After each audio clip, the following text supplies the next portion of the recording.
L'ambition est une épée à double tranchant. Avoir la finale mondiale en vue est impératif, mais il est facile de perdre de vue ce qui est important maintenant. Si les joueurs veulent jouer devant leur public, ils vont devoir conquérir la Coupe d'Europe. Making it to the EU Cup was always my goal number one. I achieved it now. This year I have to be the champion. Oh, I was really excited and yeah, it was completely unexpected. La simple élimination est un format sans merci. Une partie ou même un tour peut faire la différence entre aller à Paris la tête haute ou rentrer chez soi la tête dans ses mains. I really wanted to try my best what I can do this year. You still get this feeling of excitement and joy. It still stays the same after all those years. As long as I'm happy with how I play, then that's all I can do. Certains ont sûrement construit de la confiance à travers leurs performances, pendant que d'autres ont des doutes qui s'installent. Mais c'est un nouveau champ de bataille, un nouveau départ pour tout le monde. To make it to the Worlds this year will be pretty hard, I would say. I can beat him anytime again. The most important thing right now is the draft. Après avoir posé les bases pendant les préliminaires, nos joueurs peuvent mettre une nouvelle couche sur leur route de la gloire. Rather want to deal the Dogians first. He takes it out! Fire! Beats! Water! No, it might be! It might be! The ball comes in, he's here, damage down! It was enough damage and that takes it out! Skill 2 into skill 3? Oh my goodness! What is this? What am I seeing? All things in nature changing the game! Here we see it. This is why he is here. Back to back to back. C'est maintenant le début de la Coupe d'Europe du SWC 2025.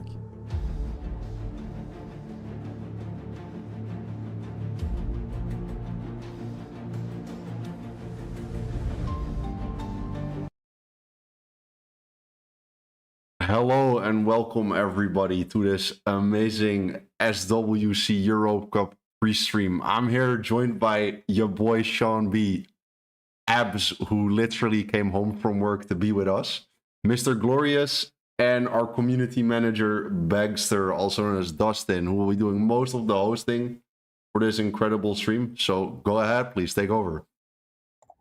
Yeah, thank you very much, Scribble, for the intro, and welcome everyone to the wonderful countdown stream that leads us to the Europe Cup that's happening actually tomorrow. You just saw it in the trailer. Tomorrow, 2 p.m. CEST times. We're going to obviously remind you several times when it's happening and what's happening. Luckily, Scribble was so nice to introduce our wonderful guests here, some of which we already had the pleasure to do the pre-shows last year. We have also SWC legends for like Glory and Scribble in our stream. So the best guests to discuss and talk about what is to come today. So what we're going to be having for the stream today, or for the plan today, we're obviously going to talk about a bit about the how the prelims went, so the way to the Europe Cup. Then obviously we take a look at the monster stats, like best win rates, who's going to be picked best, analyze that, and what is more important are the players. So we're going to take a look at our players who qualified, who is most likely to actually make it to the World Finals that is happening in early November in Paris. So I hope you're all going to be looking forward to this one. But obviously, first and foremost, Europe Cup happening tomorrow. And starting right away, I think we can, for the first part, we want to take a look at the recap. So at the clips of the highlights parts that our guests had for the prelims. So that means we're going to go over to looking at matches from the prelims, and all our guests picked like their highlight to discuss about it and shortly talk about what made it the highlight of the prelims and what led this player to be probably take an eye on for the Europe Cup. Yeah, sir, we have actually Glorious EU picked out this highlight. Of course he picked himself, because you know how he is. He's so full of himself. He always just trying to like show off and stuff. But I believe he did actually lose this game, so I'm not sure why he would pick it, but I mean, go ahead. If you want me to pause it at any point, just let me know. I'll just let it play from here and go ahead, talk about your match. Well, I'm not showing off, man. I'm showing and lose. How can I show off by showing off and lose? Well, yeah. Hello, everyone. This is my game versus Ismo. during the prelims, day 2. I mean, I was facing probably like the best player rune-wise, in box-wise in these prelims. Yeah, I was pretty much a bit emotional after the first game. And the second game, I started heavy with like the outspeeding and like the speed lead and stuff. Right, because in this But, draft here, right, like you already yeah. went with 2 Swift units. Would you have done Yes, that because differently, I or know do you feel like you have to outspeed him? Yeah, exactly. It wasn't the right choice actually to do, like going double Swift units that early. It's kind easy punishable. He didn't punish it that much. He still went with Yonhong and tried to outspeed. I picked Vanessa, which I rarely do. I almost never pick Vanessa. I'm a Vanessa hater. I still went with her there. But he actually did answer fine. But the last pick, it was the Dark Panda. I did not really think Dark Panda was that scary. So, like here, the pre-bans are pretty simple. I ban the Hey Gang, I outspeed the enemy, right? I fully outspeed him, and I have double units that will actually stun his Swift unit, and then my Sonya that can kill his Ciara and stuff. Right. He banned his Sonya. Yeah, he banned his Sonya because he knew his Ciara wasn't actually a Sonya trap. So that's like a little trick right there. But yeah, this game is very important. Yeah, I outsped with 2 units. My monkey was like max accuracy here. I was confident about stunning. The S2 was fine because only unit that can catch is a Swift unit that is already stunned. So some pre-damage, we take it. But you are letting the Oki move now. Ah, sorry? You are letting the Oki move now. Would it not have been a Yes, better decision to maybe try to stun the Oki there so you don't get reset? And with that strip? no.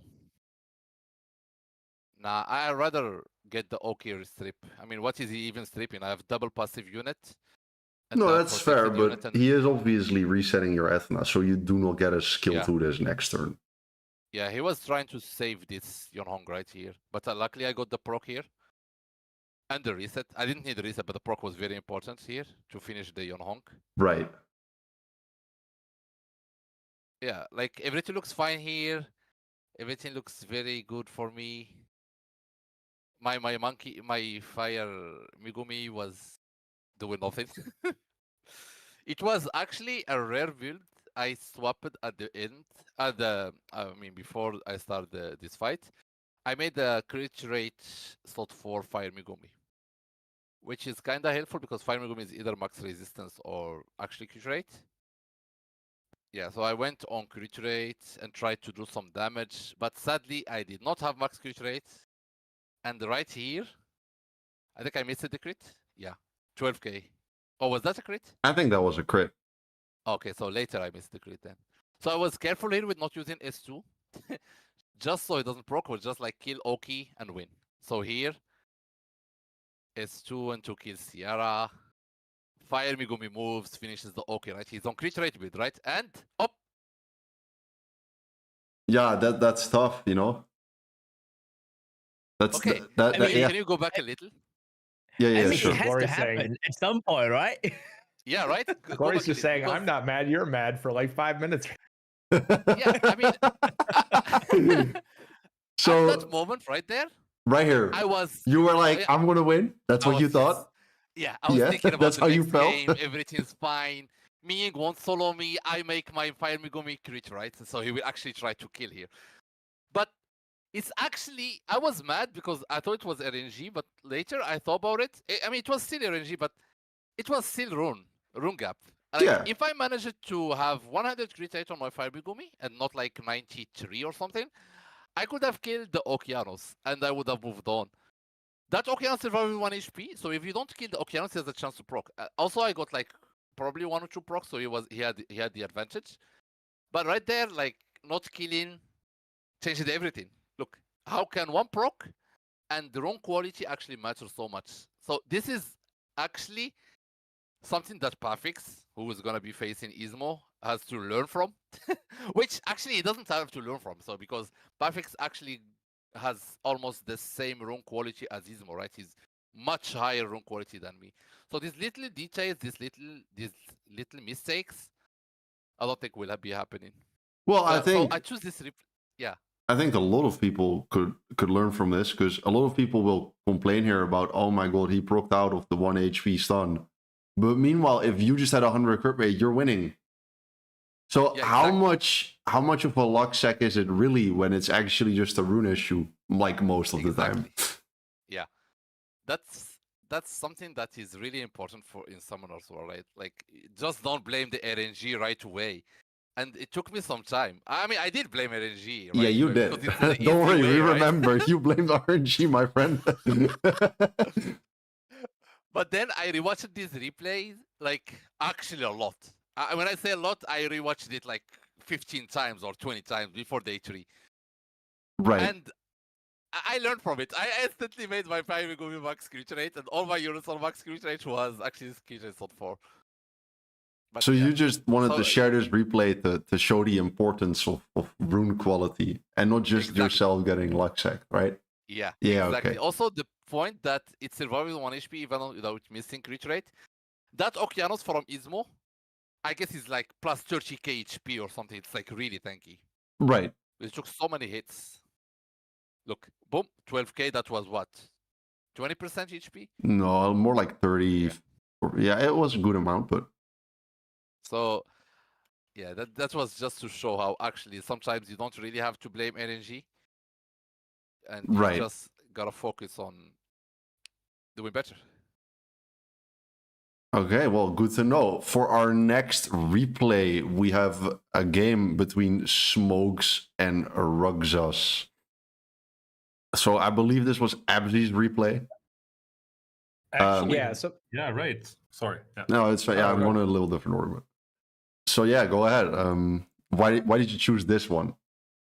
So actually, the reason I kind of like this replay is mostly because of the sort of like interesting thing that Rax was doing, like with Dark Demon.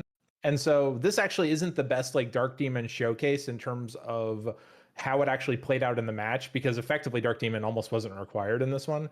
The thing I mostly wanted to call attention to was how the draft for this played out. And like, I don't, I think we've talked about it a few times in various streams and whatnot, but an interesting part of this meta plus sort of SWC and having pre-bans is in how it makes certain monsters just like way better. And in this case, you'll notice like, okay, so this meta is one of the smallest metas that we've had, right? So like, 60% of what your opponent's draft is going to be unless you take them. And so there's not that many resets in this meta. And so an interesting thing is you'll notice like, and if you go watch the rest of Raxus's drafts, like you'll see the same thing kind of play out, which is he immediately drains the 2 main resets that are in the current meta, right? He takes Oliver and then he takes Oki. So now he sets himself up for what used to be like a kind of a joke pick, which was Dark Demon. And now it's like Dark Demon is essentially a force ban because of like how the meta is playing out and like how you can like, draft. So the way this plays out, so a weird thing that happened with this actually is the fact that I don't know why the violent puppeteer was like a thing, but even so, like it with one strip, it wouldn't have played out too much. Like essentially he could have, if it had been Swift, he could have like boosted Josephine and then like provoked Demon turn 1 or something. But I think even that, it's like the play probably would have been, even in that case, it probably would have been to provoke the Oki to make it like move ahead of the stripper or something. Right. But in either case, so the rest of the match is pretty much Rax just like dunking on him. But like essentially what I really wanted to talk about was the draft that led up to this sort of situation, right? I mean, and then Rax's rune quality just goes crazy and he, whatever. But essentially like the way this played out is the reason he even had to bring that puppeteer was almost specifically because he needed a reset, because he probably just didn't have one like anywhere else in his draft. Like, so he had to bring, like Zabala is just coming in wanting to pretend to be an Oliver. So if you're a demon player, do you think it's always just going to be beneficial if you're the one that's drafting Oliver and Oki, just to take it away from your opponent? Because there's... In Yeah, go ahead. I was gonna say in the current meta, yeah, like for I mean, hopefully in 8 days Oliver is in a grave, but like for right now, it's like there like no one. Okay, there's a couple weirdos drafting Chung Pong, but no one else is. It's me. Hands. I'm the Chung Pong drafter. Yeah, no, so that's so fair. like and honestly, I kind of noticed it. Like the week after these sets of games, like there were just Beelzebubs all over the place, right? Like You figured it out. like people were just like pulling them out because it's like, oh, if I just draft Oliver first, then there's a high chance I can last pick Dark Demon and just have free game. Yeah, that's fair. I noticed this as well whenever I'm fighting Dark Demon. It is actually quite tough to fight him now if you don't have a proper way to either reset him or like constantly keep him crowd controlled. Because yeah, and he's just freely able to use that skill too whenever he wants, which is it does an incredible amount of damage really. So not having to save that skill 2 anymore, I think was actually a really good Dark Demon buff. Yeah, I mean, it is. I mean, it means that you have to deal with him proactively. Like you have to CC him, or you have to reset him before he dies. Like. Right, but at this point, the game it doesn't look entirely won yet. Although I guess the skill 2 would just okay, never mind. I mean, it does. Yeah, the demon's so hard to deal with.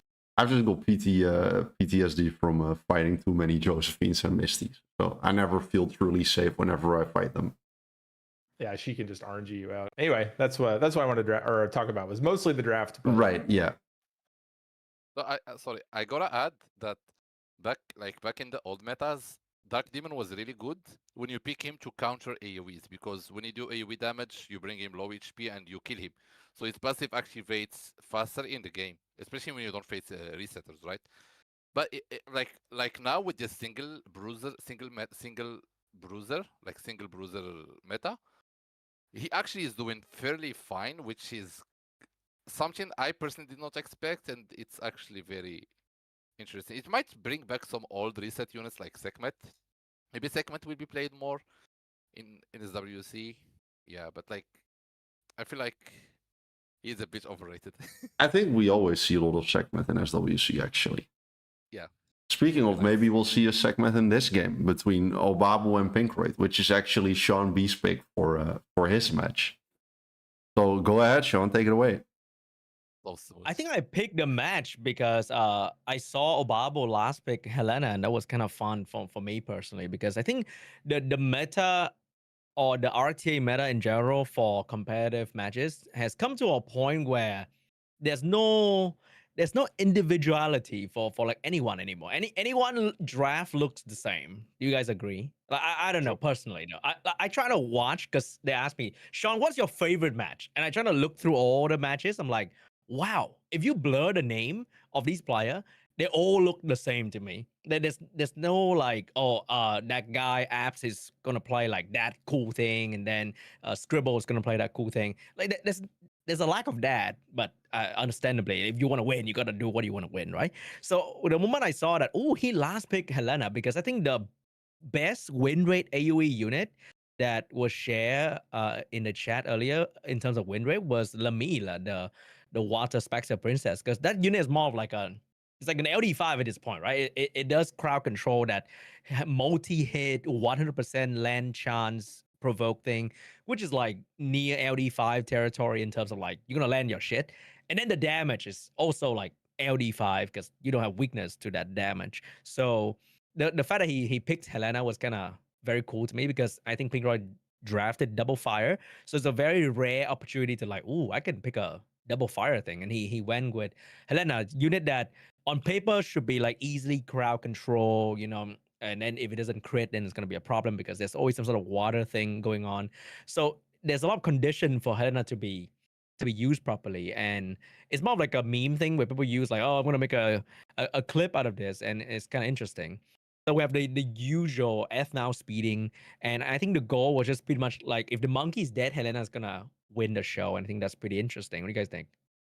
Well, I remember watching this game, and I actually felt like it wasn't looking that good for Obabo. But I feel like as soon as that Vanessa skill 1 reset hit, the Rakuni wasn't able to boost the monkey into a skill tree right now. And I think that's really actually a critical turning point in this game. Although in the end, like, you never know how it plays out. But the Helena might have gotten stunned by the monkey if the monkey hadn't gotten reset. But obviously now, once the Helena gets going, I mean, there is really no coming back from this, I feel like. That's true. I think another thing about Helena is that she usually feels like a slow monster, but people tend to forget that she gained bar when she skill 1. So suddenly she's like, oh, she's not that slow anymore. She's moving now. It's kind of cool. Right, she's got a good amount of what do you call it? Also, go ahead. She gets countered by water units, but not really, right? Like, she's one of those units that actually are fine against water monkey, because like the damage you do, she has the reduction, right? 35, if I'm not mistaken. 35% reduction. I believe so, right? yes.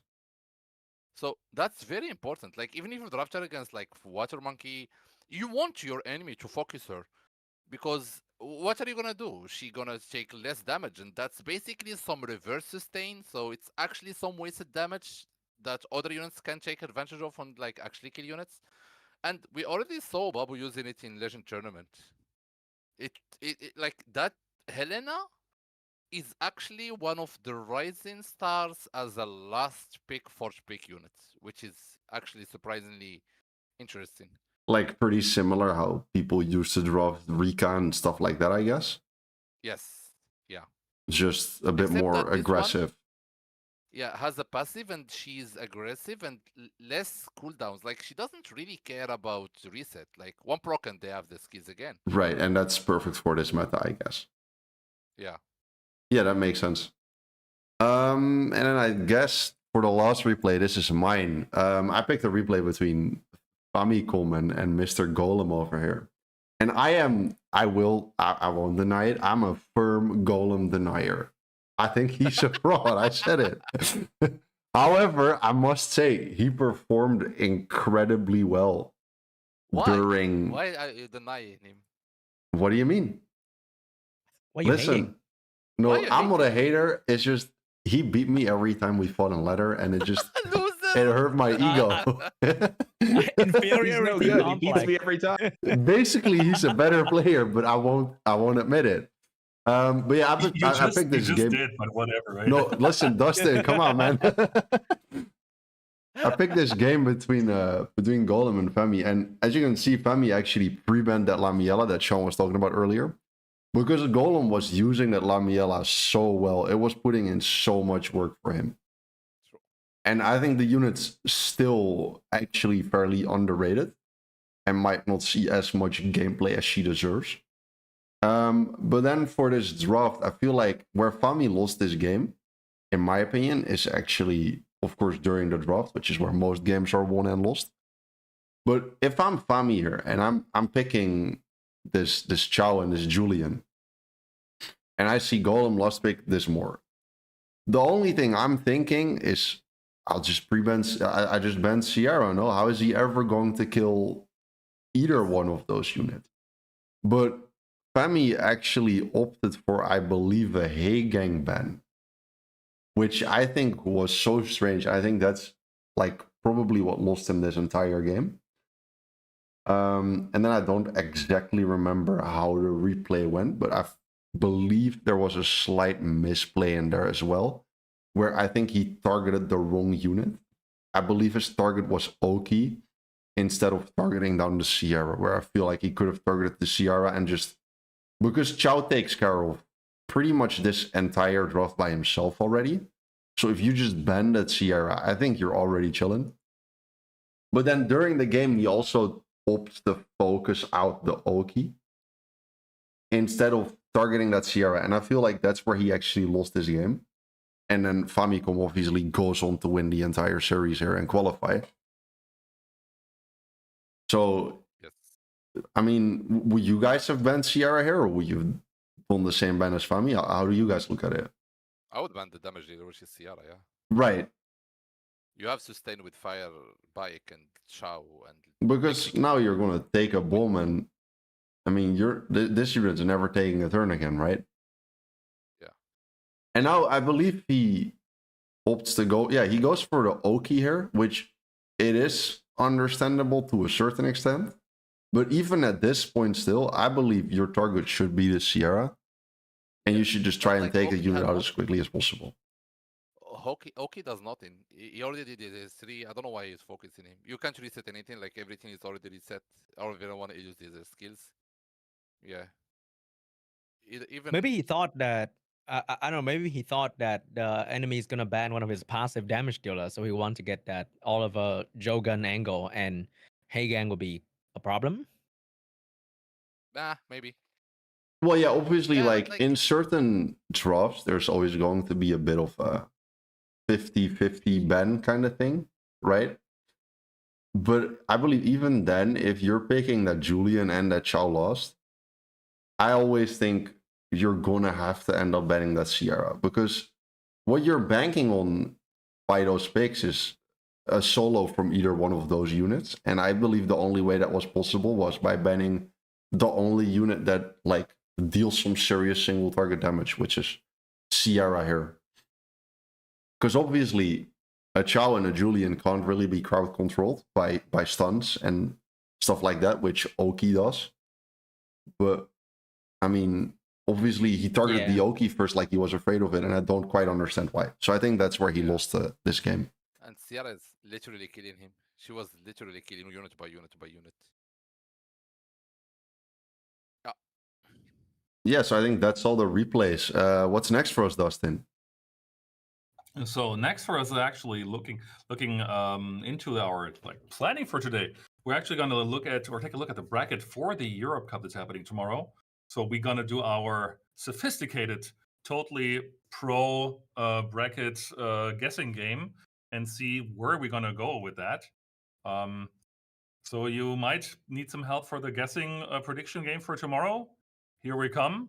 Take our strong guesses as our leads, and starting with the first match, like Pafix against Ismo. I think for like looking back at our stats and also from like our pre-discussions, I remember that Pafix, both like all of you said, and actually like people from our team as well, like Ismo and Pafix are probably the players with the strongest monster box in the tournament, facing off in the first quarterfinals already.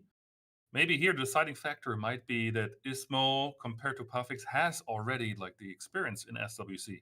Looking back at its track record, maybe the SWC experiencing making a difference. Maybe Pafix, like being in the prelims already several times and now making it to the cup, has the upper hand. But I'd say like Glory, since you're like, I don't know really. What is your bet? I mean, Ismo does have probably the best after Pinkrod. He's like the most experienced SWC player, right? But Pafix has been in SWC and Summoners War European League for like, I mean, the last 2 versions, and like the SWC, he was in like a real, like for 4 years now. I've been facing him. I know how it feels. So I really, Pafix is really experienced as well. And in terms of runes and monsters, they're a bit similar. Ismo is a little bit better rune-wise, monster-wise and rune-wise, but like Pafix is just like just behind him, just close. So you would give. Oh, sorry, Phil, go on. So like instead of like not giving us the answer, who do you think is going to win? Whose feelings are you going to hurt? Who are you denying? Listen, okay, hear me out. I played against Ismo. He was the GOAT on paper, but against me, he was not the GOAT. He did not show the GOAT he's supposed to. He looks like it. So I think my homie Pafix might win the game versus Ismo. I think Pafix will go through. I'll take it you're not totally biased. So asking someone who's totally not biased at all because he won 3-0 against Ismo in last year's cup to make him go bold. Scribble, what is your take? Well, I mean, I'm not gonna lie. Since I beat Ismo 3-0, even though like obviously he's a great player, I totally didn't get lucky against him at all. I actually had Pafix winning this game as well.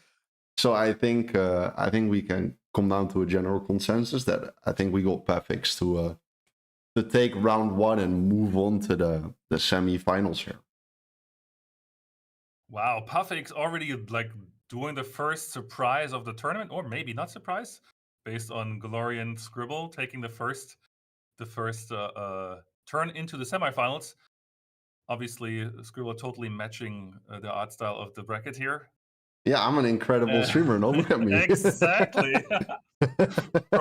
So next matchup would actually be Rax against Typhoon. While Rex is already very experienced, actually he was with us last year in the Countdown stream to like talk about like with Abs and Sean here in Berlin to talk about the tournament. Made it now back into the tournament, kind of like a revenge scenario, I would say. While Typhoon actually, also here from Berlin, by the way, is pretty much doing his first prelims and directly into the cup. So kind of like an maybe underdog, maybe not. Let's hear Abs. What do you think? I'm a bit of I'm biased for Rax usually because I kind of like basically he has the runes, he has the playtime, he has the skill, he has the brain, he has all that stuff. Thing he doesn't have is the LDs. But hopefully he has maybe gotten stuff. Who knows? But if he did, then it's no contest. But it doesn't matter because he doesn't need the LDs anyway. You know, like that's like Typhoon is insane player too. But I just can't bet against Rax pretty much. Like he's too strong. I think for how he prepared for it, and also like I think he's in the groove. It might be the year of Rax, but who knows? Maybe Sean is like, hell no. Typhoon is gonna rock the scene and like is gonna wipe the floor with Rax because who needs LD units true. or whatever? You know what? I'll bet against Rax because there was one time where I was doing a stream and trying to get G3, and then I got him, and then he's like making fun of me, and I lost, and I'm like, so fuck him. I'm sorry, screw him. All right. Typhoon, man, this whole stream runs on spite. Out of pure spite right there. I hear totally unbiased predictions here. So we have a 50-50 scenario. So like Glory, you're the deciding factor. Who would we pick then? My homie, you gotta go with Rex, man. He's my friend. Of course. Again, totally unbiased, totally analytical as you could hear. First semifinal match, Hafix against Raxus. But there are two more matches in the quarterfinals going on, which is Golem Pichaga, again, like a newcomer to SWC, making it directly into the Europe Cup. Also fairly surprising.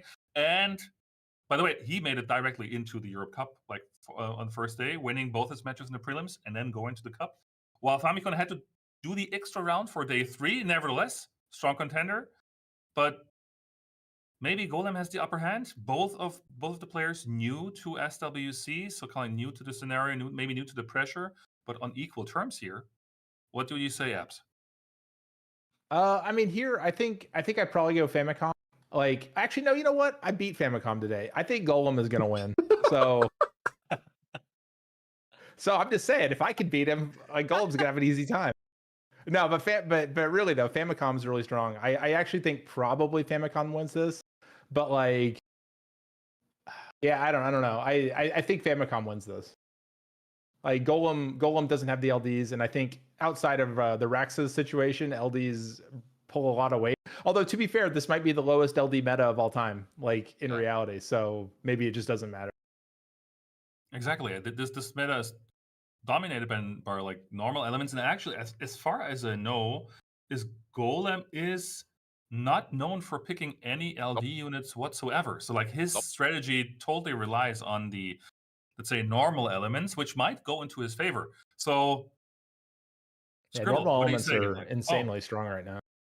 Right. Well, yeah, exactly. Which goes into his favor. But Scribble, do you see it differently, or do you Obviously, I chose the Golem versus Famicom replay already to start off this entire thing.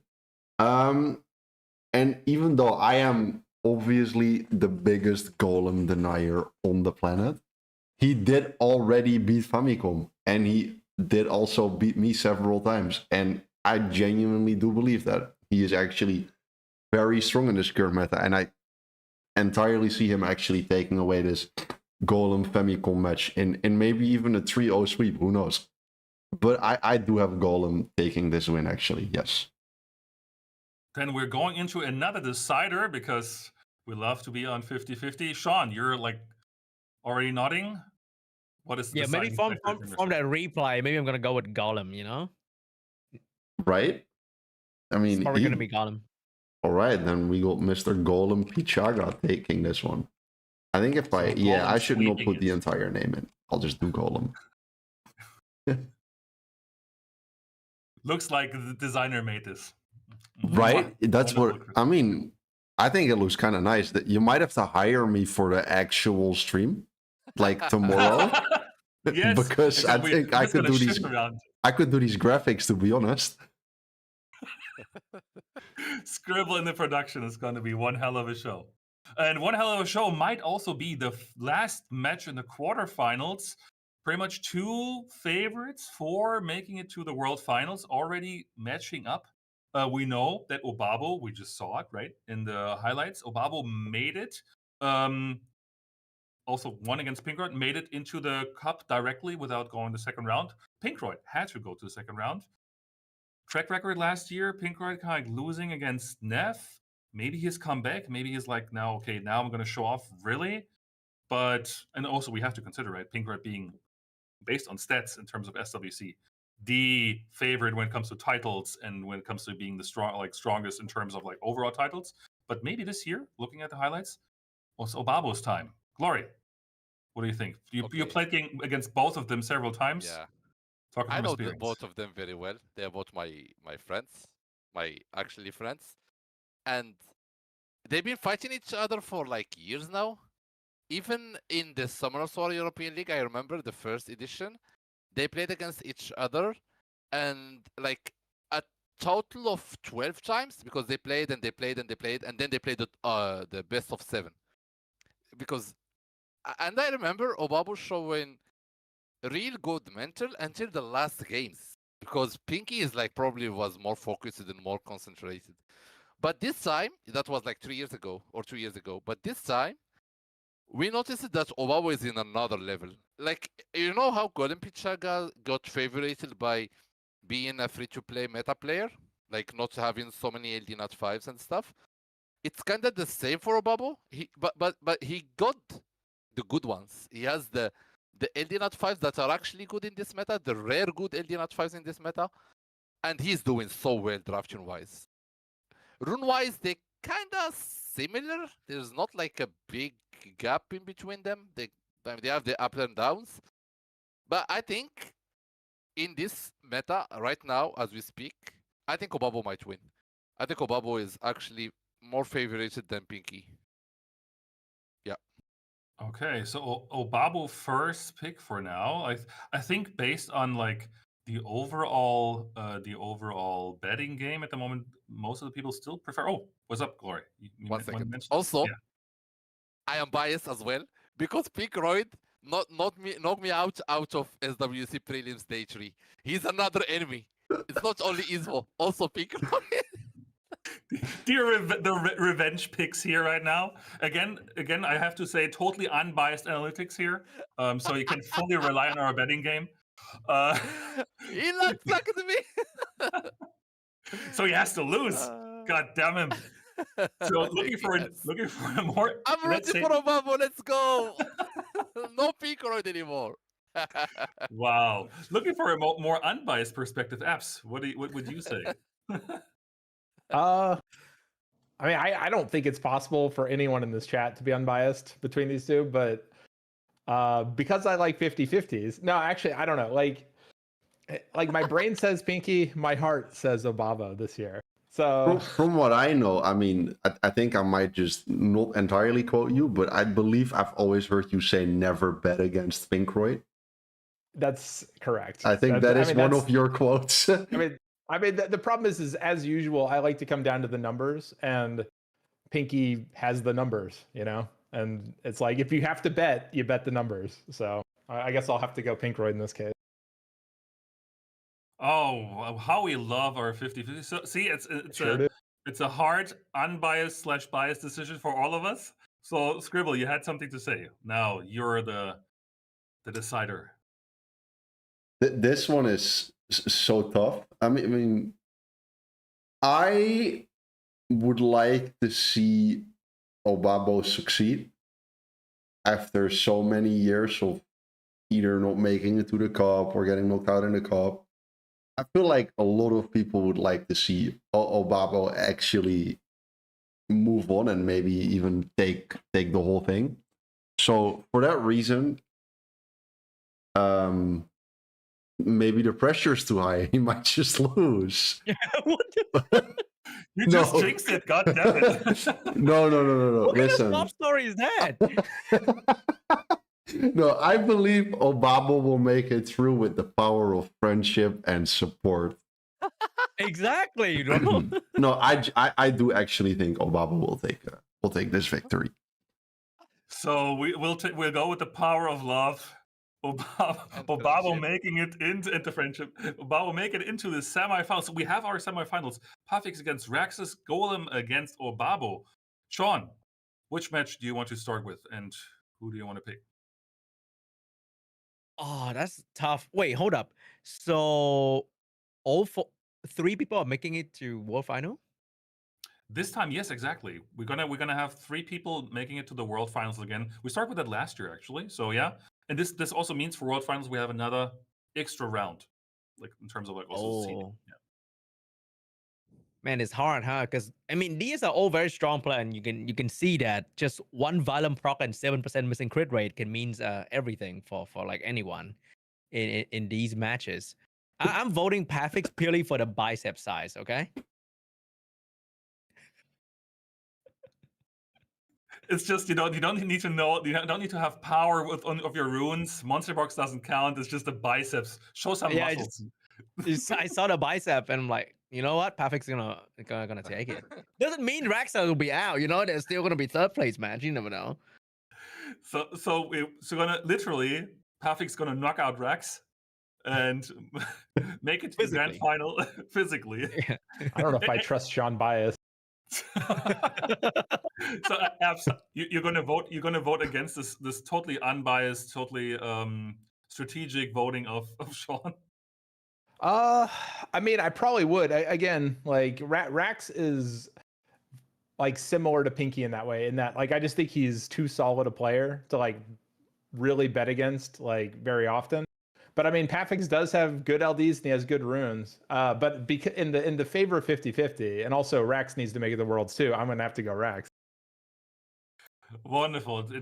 Why can it be like an easy streak? We love to have Glory being the deciding factor again because he is so unbiased and he knows his stuff. So he will pick the right way. Okay, listen. For me, this one is really difficult because I know both of them and Rax is my close friend. But I really think Pafix, I'm going for Pafix all this cup. I think Pafix will win the whole thing. I think Pafix will win this against Raxus. My heart wants Rax, but my brain tells me Pafix. I think you're just afraid to get knocked out. It's the bicep, bro. The biceps tells you. Oh yeah, the bicep. I think you're just scared that he's gonna come over and beat you up. Hey, no, he's a homie. No. Yeah, until you say he's gonna lose, suddenly he's not a homie anymore. No. By the way, I saw in the chat someone asked what's with Guts, the Berserk. Like we had a French Open qualifier before this, the prelims, to decide the first world finalist. Like we do for like the regions of the world, like the host of the world finals always has an online qualifier. Last year we had it in Japan. This year we had it in France. And Guts the Berserk is the first player to make it to the world final, so he's already qualified. So he will not be playing in the U Cup, in case you were asking yourself. Asking ourselves is also, let's say, apps again, because Golem and Obabo is such an easy pick for you, because it is. This time you're not the 50-50, you're the first to go. I get to be the first one. Yeah. So I mean, this time it's the year of Obabo. So I mean, he's gonna make it. I mean, you don't even have to think about it. Wow, I see only nodding heads. Can you believe? First time for this round, everyone is like, yes. And it's coming from apps, the 50-50 guy. Well, can you believe? So well, you're getting smart. You're asking me to go first. Yeah. So everyone can follow. We have an easy pick. So Obabo is going to make it to the grand final, then we all agree. And that means Golem. Well, actually. Oh, come on! No, I also do think Obabo will make it to the final in a match against Golem. Okay, then please, no more comments anymore. Scribble put it in the sheet now, so we know our games. So that means Rax against Golem for the small final and Pafix against Obabo for the big finals. Let's start with a third place. Let's be unbiased again and no biceps this time. Sean.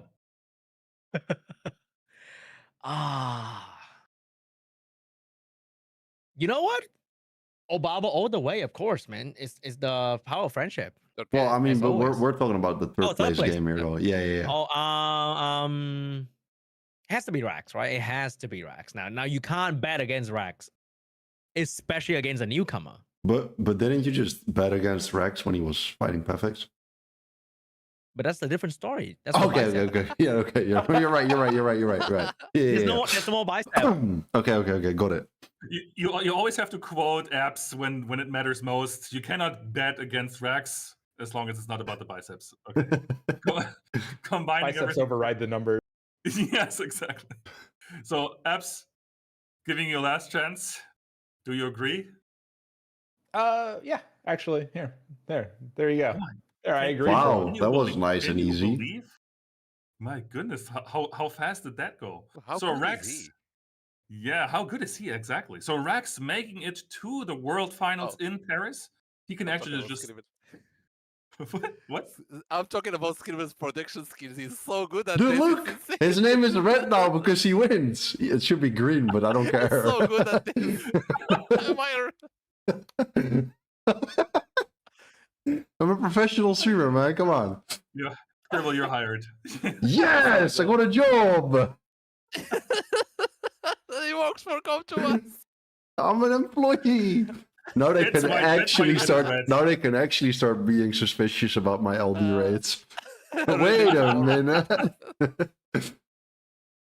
So Rax making it to the World Finals in Paris. He can actually just stay there because at the moment they are already all in Paris, battling it out or preparing for tomorrow's EU Cup. And who else can just stay and rent a hotel for like 2 months? In Both the grand of them, final? actually. Yeah. Oh, you're right. Yeah, exactly. They make it to the World Finals anyway, so it's going to be a chill match. Again, deciding who's going to knock someone out with the biceps or not. Glory, what do you think? Talking some more professional, skill-based analytics now. Again. Yes, exactly. So again, friends again. Who's your better friend wins? Yes. Listen, we don't have to go for friends. We go for logic. Pafix will win the whole thing. Is that really logic? He's OP. Yes, Pafix is very good. He's very strong. I think he will win the whole thing. Obabo, I hope he wins, but he won't. Wonderful. Thank you for all the arguments. We can just follow along. Yeah, I think Pafix wins. But like in serious note, Pafix has better runes and better monster than Obabo. Obabo is better in drafting at this meta. That's the main advantage. It's gonna be a rough battle, but I feel like Pafix might end up winning by rune gapping Obabo. Sean, you look to be more critical about that. You were on the front of Obabo's gonna win it all this year because it's the year of Obabo. Of course, everyone wants a good story, right? Especially when he's considered underdog against Pafix now. So I never imagined a fun watch. Say that Obabo is the underdog against Pafix, but here we are. So Scribble is the underdog or called Obabo, who like we're seeing the very first time in a. Actually, we do see the very first time in the Europe Cup finals, if it goes along like our prediction. Well, okay, so make it? I mean, I've met Pafix in real life, and I've seen those biceps, and I'm not gonna lie, I think I could take him. I could. So I actually think that Obabo wins it all, to be honest. I think if it goes this way, that we predicted it, which it will, because we might be like us combined might be the smartest group of minds in the entire Summoners War community. Minus maybe Abs, but it's fine. So yeah, I actually do have Obabo taking this victory as well, which means Please will underline now... it with your professional skills. Boom. Green. Boom. Yes, sir. No, Let's red is go. the way. He's colorblind, guys. So, Let's go. so, are we biased, guys? Because Obabo and Definitely Red not. Chess really. Definitely not. So, So make sure there you have people in it. chat, make sure to copy our unbiased predictions. Exactly. Totally 100% correct. It will play out like that. And if it happens tomorrow like that, 14 p.m. CST, Hold on. then I think I have exactly the same predictions. Wait. oh, you played us from the very beginning, Glory, yeah, right? I am controlling you. Oh no, wait, I have 5x already, never mind. Almost. Okay, then there we have it. Screenshot that prediction because that's gonna lead to a victory tomorrow. So actually no need to discuss it any further because we got our first prediction and we got Obabo and Rax is winning, and that leads us to our first actual giveaway session for today. By the way, Glory, you cannot win. just saying. It's fine as long as the viewers win, you know. Oh, all for the viewers. That's so nice of you. It's everything for the viewers, right? So, for this giveaway, which I will start right now, if you type !SWC 2025 EU in the chat, make sure you are from Europe. You guys have about 2 minutes. Actually, remove the exclamation mark. You guys got scammed by the chat bot. No exclamation mark. Just SWC 2025 EU. You can win this beautiful Hathor figurine that is displaying on the screen right now.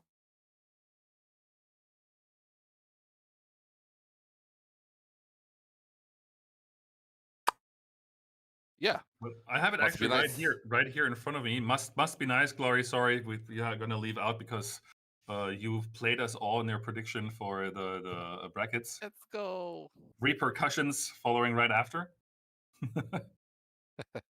And actually, once we're done with our first giveaway, we're gonna actually move on to take a closer look on the qualifier players. I mean, obviously we talked about them in the bracket now, but we're gonna take a closer look on each player.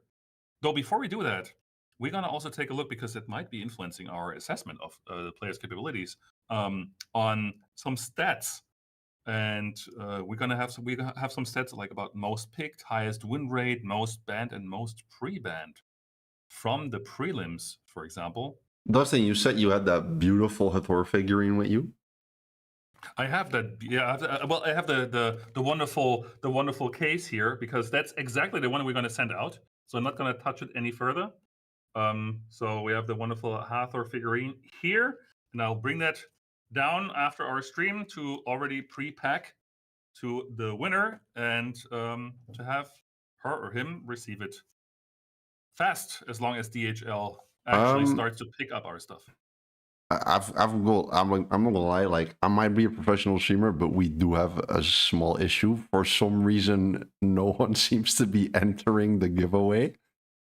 I think something's going wrong on my end, but I'm not quite sure what's going wrong because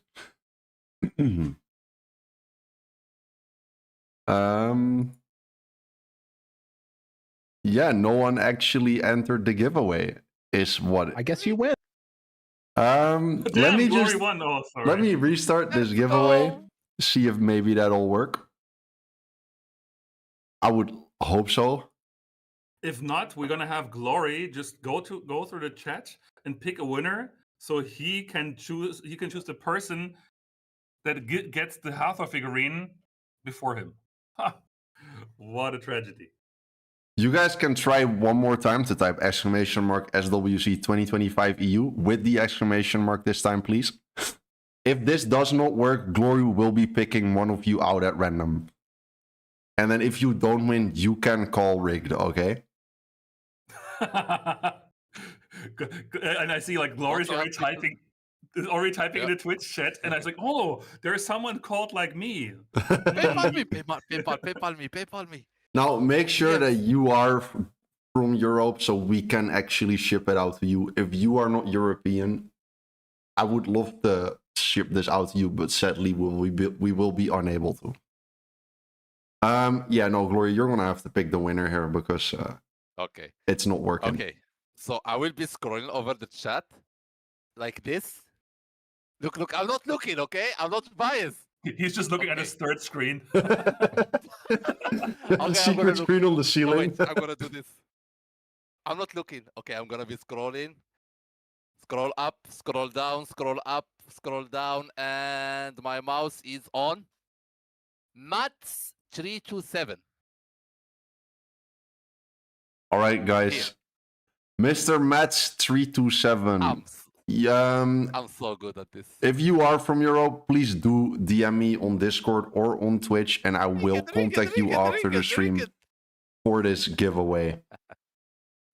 Thank you very much. What you have won is this beautiful Hathor figurine, which you are seeing on the screen right now.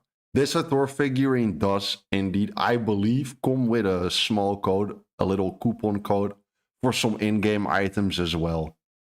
Hey, yo, that's me? Yes, sir. It sure is you. Deserved, Lamau. He really typed that about himself. What a guy. You have to celebrate every second, even yourself. So not even following? What the hell? Follow me, man! No, you're fine. All right. That's the giveaway. Let's move over. Let's move over. Like, actually, guys, we gotta have more giveaways like throughout the stream. So, like, only if Glory picked the wrong guy, maybe we can have apps and Sean pick the right people. So let's see. Let's go on for our next part of the show, which is actually we're gonna take a look at some stats from the prelims that might be affecting the players, like players play out or players strategy, before we actually go to the players itself and look at their profiles.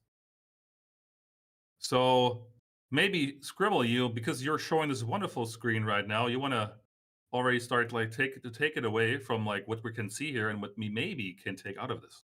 So some stats we see here are the most picked and the highest win rate units from the French prelims and the open qualifiers, and the European prelims. As you can see, I think what everyone pretty much expected, with the most picked units being the Shiho, the Oliver, the Sierra. I think those are the most common first picks. I think especially that Oliver and that Sierra as first picks are like super contended. And I'm surprised Shiho is actually the highest pick rate out of all of those. And then for the win rate, as you can see, even though her pick rate is quite low, I believe it might have actually all been Mr. Golem. Lamiela has the highest win rate, but that just goes to show that Golem had an incredible performance and he was able to use this Lamiela to his advantage so well. And then also, obviously, Peter, Son Zhanglao, two of the strongest LD5s in the current meta. Because even though we are in a meta where LD5s aren't as dominant, as you can see, the right LD5s are still the most dominant units, I believe. What do you have to say about this, Glory? Okay, listen. Shiho being there, I don't know why you're surprised seeing Shiho there. I think it's fairly fine because he's either first picked or second picked. The whole meta goes around him. If you have Josephine, you will see. If you have Shiho, you will see Josephine. Like Missy is there. Like the whole meta is around that unit, I would say. And Oliver, Sierra, like probably the best speed list you can have. And yeah, makes sense. For the highest win rate, I think the Pater one showed in the open qualifier how strong Guts is owning Pater and Gianna, even though he didn't play Gianna once. But almost like 80% of the open qualifiers players had Gianna in their pocket. And Pater is like, after Hagen, or like shared with Hagen, is the strongest counter to Gianna. So that shows how good Pater was in the open qualifier and why Pater is the most wanted unit for so many SWC players, because that unit shines extremely well in tournament 1v1 format. He was my most wanted. But like people for the ladder, for like normal RTA ladder, I don't think they care about him that much because he's kind of not a fun unit. But for SWC, you don't care about fun or not fun. You just want to win. And Peter is a good winner. Yeah, and Lamiela is. I don't have her. She's most wanted and she's very good. Like probably she's replacing the old what's his name, Water Byungshul, Water guy. She's doing fairly well, like a water unit that is really tanking bruiser wise. It's very good. And Sangza Lao, I underrated that unit.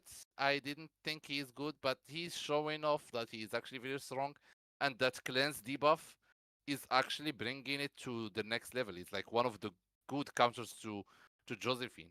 That actually anti-cleanse is very, very strong. That makes sense.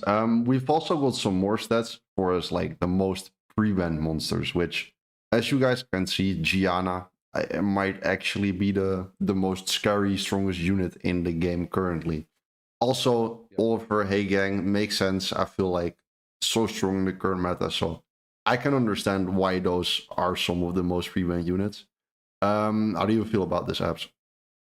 Yeah, I mean, honestly, I think you're pretty much right. So Gianna's just one of those units, especially like in this meta where people aren't doing pushback CC and where like hard CC reigns supreme. Like turn cycling bomber, multi-turn controller Gianna, is just like it's just an insane unit. And then also, especially in SWC format, where you can notice pre-ban Hey Gang, like her main counter is just a thing you can get rid of. And then if she doesn't become relevant, you've still like pre-banned the counter to a whole lot of other stuff. So Gianna, the fact that she also shows up in the pre-bans makes 100% sense, because I guess, I don't know, I guess the assumption in SWC is that anyone you're playing probably has Gianna. So right. And at the same time, like a lot of times, if you're on first pick, you're going to be taking the Oliver first pick. So, so she just becomes like a really safe pre-ban, I think is probably why she was banned so much. Exactly. And then we also have the most banned units here. So not the most pre-banned, but the most banned in the actual draft. Looks very similar to the most pre-banned units, although instead of the Gianna on top, you see the Sonya on top. So to me, that shows that people are super afraid to even fight Gianna in the draft at all. But they're usually not too scared to let a Sonya through. But then when the Sonya is actually true in the draft, they actually end up banning it most of the time anyways. Because when Sonya's drafted in the correct spot, obviously it's like pretty much a game-winning unit where it's just going to take out of one of your units guaranteed. And at that point, you're in a 3v4 for the entire game. You have anything to say about this, Sean? I think another thing about Gianna is that one of the biggest counter to Gianna is just like cleansing the thing, but then the rise of the buff Layla is also pretty much like everywhere, that has another layer of like, oh, you're trying to cleanse and then you just can't cleanse. And then I think that's more of another underrated pick, that she kind of just like do everything on her own, which is very, very fun. Right, that makes sense. Anyone else have any input? I want to add something. Like, seeing that Sonya is the most banned unit in EU prelims and open qualifiers is crazy to me. Because, I mean, it's not crazy. Seeing the other two units, Oliver and Higang, is crazy to me. Because usually the most pre-banned unit is like usually the last picks, right? 4th, 5th pick. Because usually those units counter the whole draft and they're just gonna get banned. But actually seeing Oliver and Higang, who are actually first pickable, which is Oliver, and second, third rotation Higang, is actually insane seeing them up there. I think that's actually crazy. Sonya is usually the last picked unit, 4th, 5th pick, if I'm not mistaken. So this just shows how actually impactful and how strong those two units are, Oliver and Hagang. And in my opinion, that's it's impressive. I mean, I would have expected some Rika, some Helena, some Juno, some last pick unit that is actually very strong. But we see Oliver and Hengeg were actually first pickable units. That shows the strength of these units. It's actually very, Impressive. Yeah, I wanted to add that if a unit is in the most picked, most pre-banned, and most banned monster list simultaneously, it might be a little strong. And a good balancing department would probably like to think about maybe changing it slightly. But at least it's not in the highest win rate list. So we are fine. We're doing good, guys. Come on. But yeah, I think this does go to show that Oliver, who has already been dominant for so long, is still maybe the most dominant unit in the game. Yes, for sure. Yeah. And that actually brings us to our next discussion, when we're going to see some of those units again when we actually take a look at the profiles of each player is going to play tomorrow. Which is going to be starting with, we're going to have Raxus already in. As I said, we're going to shortly go through the players, and then we're going to discuss about them later on. So we're going to have Raxus in, as you probably know from the brackets. Pafix talking about the biceps. So Sean's already going to be scared now, looking at the biceps again. We had Pafix with the biceps going on. Then we have Obabo, who we hope is going to make it, because it's just his year. Looking at stats, right? Pavix might have the biceps now, but Obabo's been hitting that gym, you know. So in 2 years or so, Obabo might be looking just like this man right here. Can you imagine the Swedish buffed guy with the long blonde hair? And Famicom, our newcomer, making it directly into the Europe Cup. Obviously, also Golem, which again could be like an underdog pick, but maybe not even that out of the question. Legend Ismo making it, like, besides Pinkrat, I think, to most of the tournaments and most of the strong placings. By the way, can you imagine this? Scribble, can you go back? Yeah, of course. Can you imagine this wonderful person being bald and shaved because Scribble won because against you him? lose 3-0 to me. That is crazy. And he won 3-1 to me. Damn. Yeah, I mean, does that mean I am better than you? Yeah, that's I what. beat you last year. Hey, relax, dude. No, you might have sacked me last year, actually. And obviously, all-time favorite, and still on paper the strongest SWC player in Europe. I mean, and Typhoon. I mean, their history. And Typhoon. And Typhoon. Yes, and Typhoon. And Typhoon making it for the first time into Europe, but being like strong, having strong games, and also another maybe underdog pick who makes it. I mean, we kind of like saw that through years before. We had, like, for example, best example is always Rosit. He came in back in in 2019 as a replacement player because one of the players couldn't come in, and then he just made it to the World Finals being third place. So everything can be possible.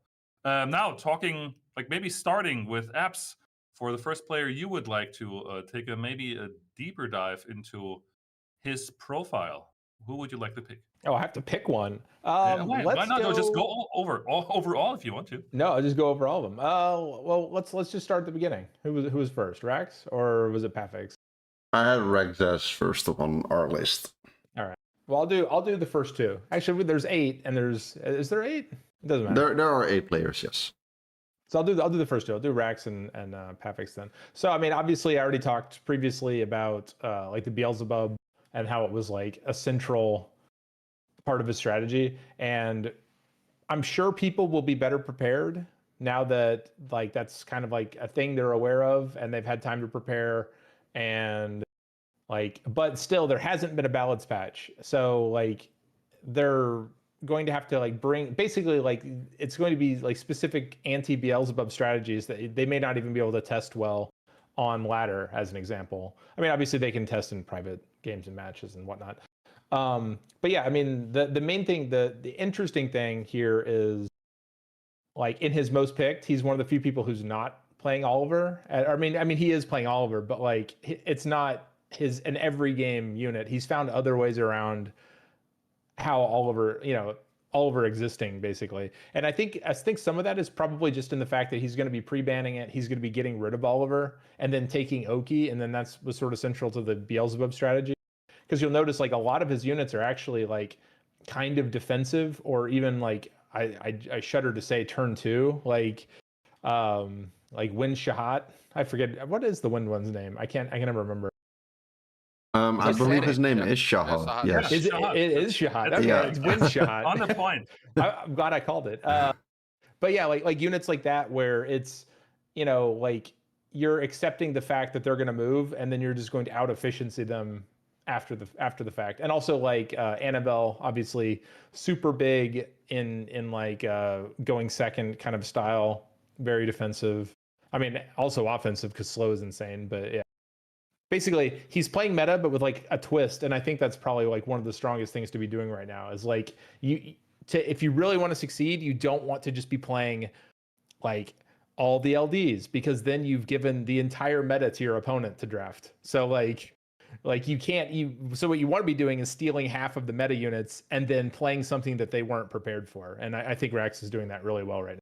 Right, so you feel like this Beelzebub strat where pre-banning the Oliver maybe most of the time and then taking away the other resetter that's very viable right now in Oki is letting him really play around Beelzebub, and a lot of people might not be as prepared for it as you would like to see.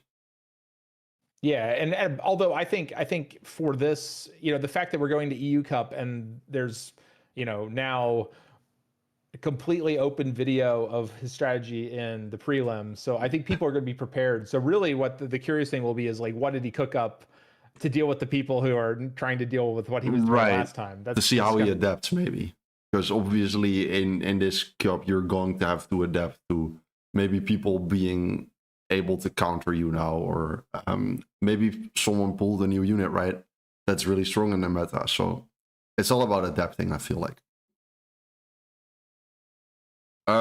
We picked him as third place for a reason, right? Right. I mean, yeah, of course. Taking out all the bias and best friend stuff that happened on the side, but still, he would deserve his place in the world finals. So. Well, I mean, obviously, like he's really high up on the leaderboard as well right now. I believe. I think somewhere around the top 20. So, all the bias aside, we all know Raxus is one of the stronger drafters. Someone who farms more than, I think, 99.9% of people that play this game. So his rune quality is going to be up there as well. So he's rank 7. Rank 7 even right now. So like obviously, even with all the bias aside, he should be one of the favorites. Then going over to the next, which was, I mean, it can be anyone you want to be. Like Glory, who do you want to talk about? Any player in your mind that you want to talk about? Glory's gonna pick his friends. I mean, let's go talk about Famicom. Actually, I'm curious. Another friend of Glory. No. So with Famicom, we can also actually see that Oliver is not in his most picked units. That's crazy, because Famicom right now has the most OP LD box out of all the players. He owns all of these units, and like it doesn't show here because he didn't pick them as SWC. He been practicing. I think I faced him not long ago. He wasn't playing actually picking his LDs just to adapt and see how it works, because with pre-ban and with the banning and like stealing units from other people might be different, right? So he's actually trying to adapt. He's trying to like actually do well, and he did beat Neff. He did beat Neff in the prelims, which is actually crazy. Neff is like the European warlord champion, him, and he did beat him. Was quite smooth for him, but yeah, we will see. I think Famicom is not bad, even though I didn't vote for him. But like, it's interesting seeing his LDs and the way he drafts. He actually is adapting to the meta, which is good. Right, because I remember from fighting Famicom on ladder, I noticed a big difference in the way he drafts on ladder and the way he drafted in SWC. Whereas in SWC, he was pretty much playing the meta, as you can see. Like the most big units being Sierra, Jogon, and then a Sekhmet, which is slightly out of meta, but really strong. You always see her in SWC, especially with the recent base speed buff and stuff. And of course, the Water Monkey King, which is, I mean, the most picked unit, as we could see earlier. I think the main reason we saw Sekhmet from him, it's because either his Yonhong got pre-banned or his Yonhong is not ruined. So he was afraid of people actually pre-banning his Yonhong. He will waste his runes on having a Yonhong. So that's why he probably went on Sekhmet, since not many people are taking her right now. So yeah. Right. So maybe you feel like it might be best to put your best runes on slightly unconventional units to avoid your best set getting pre-banned. Because you can think of it as a unit getting pre-banned, but of course you can also look at it as your best rune set is now pre-banned. So those runes all go to waste, right? Actually, that happened with me against Pinkroyd. Pinkroyd, in our games, he gave me first pick, so I had first pick, and he pre-banned Water Monkey, and that was my best rune unit. My fastest unit. So he pre-banned Monkey first game, second game he first picked Monkey, third game he banned, and etc. etc. So I never had to use my Water Monkey with the fastest Swift set on my account. And it actually worked for him, which is a strategy. Right. I mean, I believe from when we were looking actually at all of these players, I think one common theme, except for Ismo, is I believe almost all of them had the Water Monkey King in their most drafted units. Is Water Monkey King the strongest unit in the game right now? Is that really? How do you guys feel about it? Arguably, yes. With I think it's just the most consistent turn one disabler, right? Because the he's like Ethna, but he doesn't rely on rune quality. You can do less damage and still stun, and you are more consistent than Sekhmet, so it feels better. And because he's not LD, so everyone can have and use him. So I think that's probably right. It's not really because he's like super crazy strong, because there's so many counter. It's just that he's very consistent at what he does. And I think that's always what's key in these SWC events is consistency, which is also why I think Sekhmet's one of those units that you usually see a lot but doesn't perform, because she is so inconsistent. You see her miss half the time. And I feel like that's a common theme in SWC especially, where people will see Sekhmet being drafted and the whole chat's already like, oh, she's going to miss, right? And I feel like people might have that a little less with the Water Monkey King, I guess, from what you're saying. Yeah, pretty much. And I think another consistent unit that we don't talk about is everyone has Annabelle. Almost everyone has Annabelle in the most picked unit. That she's just kind of there. She's never really banned, but she's always picked in the middle because she does like everything. But she was pretty much like irrelevant for years, unless you're watching Liver. So she's like super duper popular now, despite Oliver being the most popular unit. Is a very interesting thing. For sure, because you would think with Oliver being so popular, a water unit like Annabelle especially wouldn't be seeing so much game time. But how do you think Annabelle has actually made it through in this meta? You guys have any ideas on how she's able to survive even though Oliver is around? Like what's causing her to be so draftable? I think you rarely see Annabelle without Oliver, right?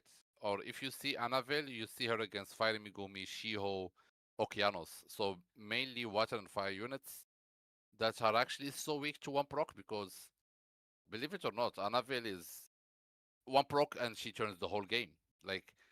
And she has that proc chance with S1 as well, which is very strong. So I feel like I don't think there is any water unit that does that right now. And she has a good skill tree that can actually win you the game if you manage to land defense break and slow till turn for the whole team. So those cleanses who can proc out of stun or like just resist and move, will win you the game. And it punishes all these low damage comps with the Shiho and Fire Megumi.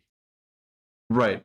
And how about this like Lamiela, because a lot of people are using this Annabelle, but I feel like Golem was the only one that we saw use Lamiela, which is also a water unit, similar to NFL in the sense that she is She's got that AoE skill 3, which is super strong, super oppressive.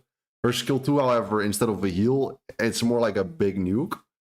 So is Lamiela maybe like a similar unit to NFL in the spot where she's draftable in the same spot and will kind of have the same effect, however, just is a bit more aggressive? I think she's more like how everyone drafted that last AoE unit, but back then you had to actually give a shit about element. But with Lamiela, I think she's very popular in every other region as well because you just draft her. You don't care what color the enemy is using. She's just gonna be there, and she does everything you need for a last pick to do while being like giga tanky, and just the longer the game goes, she doesn't get weaker, even though she's like an HP unit because the less enemy, the bigger the damage. So she's just so strong, and she got nerfed as well, but still like dominating in other region too. It's kind of fun. Yeah, because I'm surprised we only saw Golem pick this unit in EU Cup, and I do believe it's actually a lot more popular in the other regions, right? So I feel like maybe we'll be seeing more Lamiela in the EU Cup after people might have gotten inspired a little bit by the way Golem used it, or maybe they'll watch this stream and they're like, damn, that's actually a good unit. Maybe Lamiela. Yeah. I mean, wasn't Lamiela also having the high? It was Lamiela with the highest win rate. So she was indeed the highest win rate unit. Yeah, right. So that means pretty much based on the most picked, it came from Golem picking on Lamiela and winning pretty much every match that he picked her, because no other player picked Lamiela as most picked. So sorry, Abs, I was. Oh no, that's fine. I was gonna say also you'll notice though from Golem stats, like he is one of the people where Oliver is in his most picked. So like he's gonna be seeing a lot of fire units and counters and things of that nature. So like if you're picking Oliver a lot and you're probably first picking Oliver a lot, then like it's just going to be a strong follow-up water counter to the fire units you're seeing. And in addition, you've already removed one of the larger wind predators in the ecosystem against Lamiela. So like I think it just makes a lot of sense if that's like sort of his general strategy. Right. So the strategy for Golem, like you said, is just going to be first pick that Oliver or that Sierra. You're going to end up getting countered by those super strong fire units like Megumi and stuff. And then you're just going to have this super strong AoE water unit, where for most people that's NFL, but Golem opted for the Lamiela, I guess. I think with this focus on water, we might be seeing the Cigar coming back, maybe. Because Cigar is nowhere to be seen in any of these players, draft or ban or whatever. You are correct about that. Yes. I think though that's still just a problem of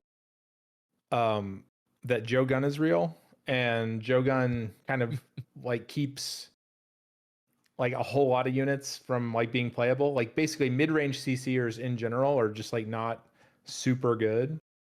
So I think that might be the case. And in addition, like it's Cigar into if you're already seeing a lot of Okeanos, it's like Okeanos is just the, you know, if you imagine the color strength circle or whatever, like Okeanos is basically just the Cigar that beats Cigar, you know? Right. So what about, instead of the Cigar, this Layla unit that we've been seeing a lot more as a strong counter to those water units like NFL and Lamiela?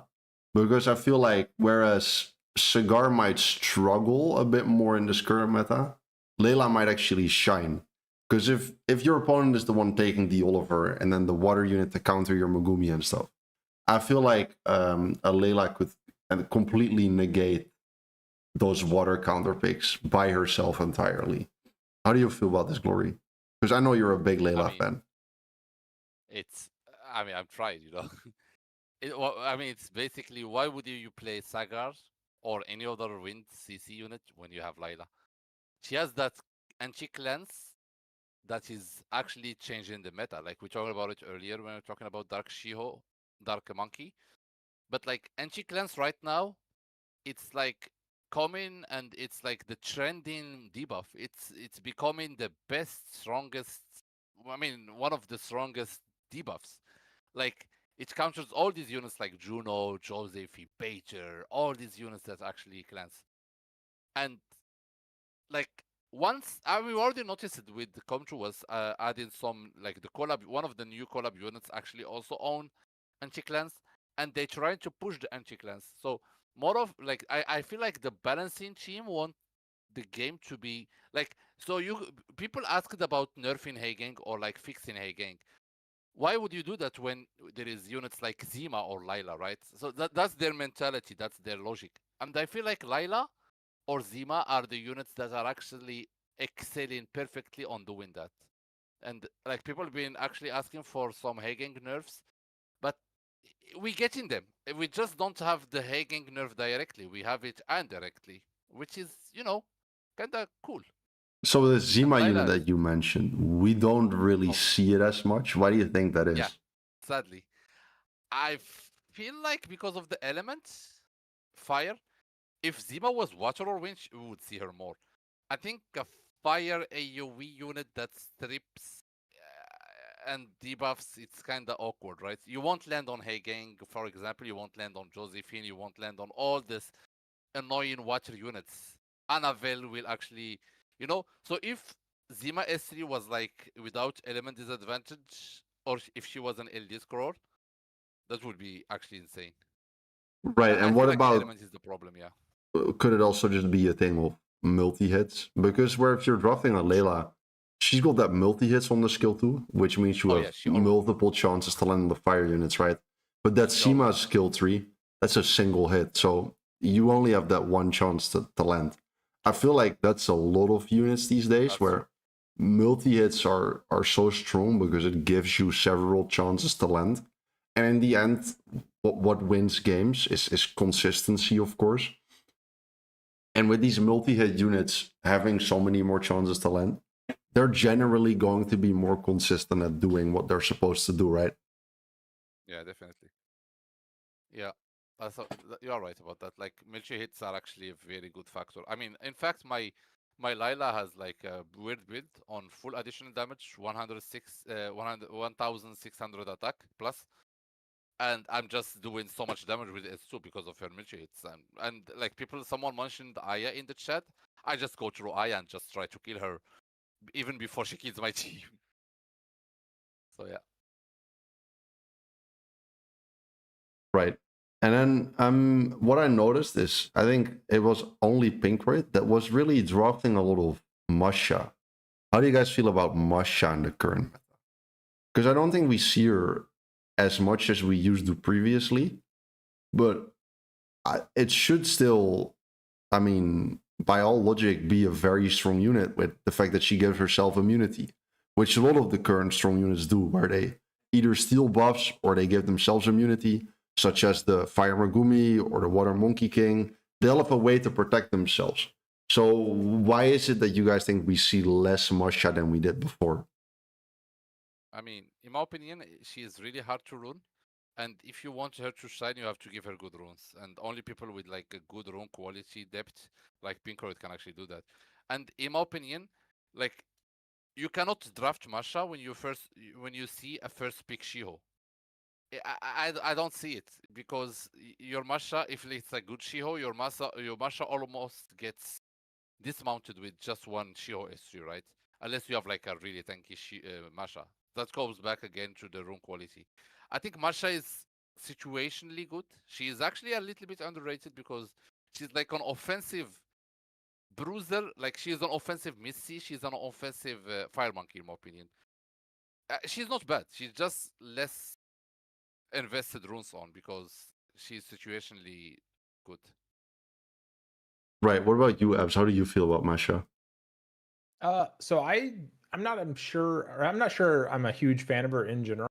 Like, as far as how Pinky was using her, though, like, one thing I've kind of looking at, like, I would just happen to be sort of musing to myself, is one, he's picking Water Monkey a lot, and two, I kind of want to go see I should probably go review his matches a little bit better, because you'll notice like his most banned is like all water units. I mean, obviously there's 2 wind there, but like people are banning water units, which means that they're probably playing wind like primarily, and then Masha's like the counter to the wind units. So at least just based on this infographic, essentially, I think for however he did it, he managed to get his opponents to draft a lot of wind, And then that means Masha's just your natural, like, you know, it's if you're playing high speed anyway, because his most picked has Masha, you know, 3 fire units. So I don't know. It's interesting to me that like typically a lot of your most picked units that aren't your first picks are going to be the stuff that counters the things people are picking against you. And obviously Water Monkey's going to be coming in early. Ciara's going to be coming in early. Jogun's going to be coming in early,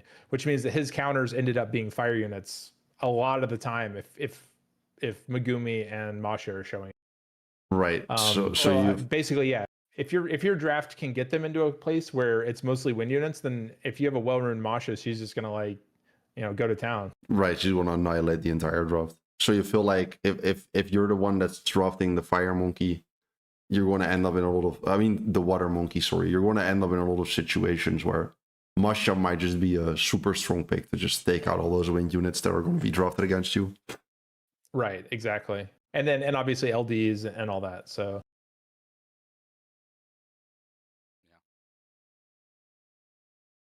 So do you guys have any other players that you want to highlight, any units that you want to talk about? I think we talked about all of them, right? We mentioned all the units. Oh, we didn't talk about Misty. I was just want to bring up, like, maybe we're gonna see Misty more. Like, looking at the current meta, which is so CC heavy, and Misty being immune, like maybe we're gonna like, or is it Misty's like Jack-o'-lantern light? In case no one like don't know what monster we're talking about, because we didn't see it. You think it's gonna be like a special pick, or are we gonna see Misty more because more people are adapting to it? Because we do already see Misty a lot in the season. We do, but if we look at everybody's stats, there is no Misty showing anywhere. So is Misty actually just a ladder pick, or is it just not as drafted as much as it should be drafted in SWC? Because the way I think of Misty is... Oh, go ahead. Sorry. I was going to say, I think that it's just that unlike some of these other units, like it is a counter pick the vast majority of the time, but it's only going to be a counter pick like say 30% of your matches. So I don't think it would ever show up in someone's most picked. It's just that every time it actually gets picked, it's probably going to be really, really annoying. Right. And I feel like obviously all these players know what the meta is and know exactly what counters what. So you're not likely to draft in a way where if someone drops a Misty, you're either forced to ban it or you just lose to the unit, right? Which is also why I think we don't see counter picks like Misty as much in SWC as well. Yeah. What about Tion Lang, Glory? How do you feel about Tion Lang in the current meta? Because I know you're a big Tion Lang enjoyer. Okay, listen. Before the last 2 seasons, I was the guy who always said good things about Tion Lang. He's like the best unit, the best RTA unit, etc., etc. He's always good value, always insane. But I mean, people hate it since I've been saying it for the last 2 seasons. But Tion Lang actually dropped it. He's not the same unit as he was before. He's still strong, but he's not the more. I'm okay. It sounds like I'm complaining, but I'm just starting facts here. Like he used to be the strongest unit in terms of what he does, but sadly right now I personally wouldn't even put him in top 5 best LD for RTA. He's going down. He's a good situational unit to have in your draft. He will come back. It's 100%. He's like that's the good thing about Tion Lang. He's a stable, consistent value. If he's not a good right now, it will be good in the future. There will always be units like I don't know, Oliver, Diana, like units that actually make Tion Lang benefit a lot. But sadly, right now, with all these bruisers, sustain, so much HP, so much immunity, so much cleansing, anti-cleansing, Tion Lang becomes a little bit, hard to use. Even if you pick him against like the most units that he counters, he won't do fine. Even if you pick him against Fire Megumi Oliver, he won't do fine. Because those units do more, and like the combination of all the units that gets countered by Tion Lang overtakes Tion Lang. And in my opinion, that's how he's weaker now. So there's one more unit that I do really want to talk about, which is Jogun. I saw someone in chat mention that they think it's lame that units like Juno, for example, are pretty much undraftable because Jogan exists.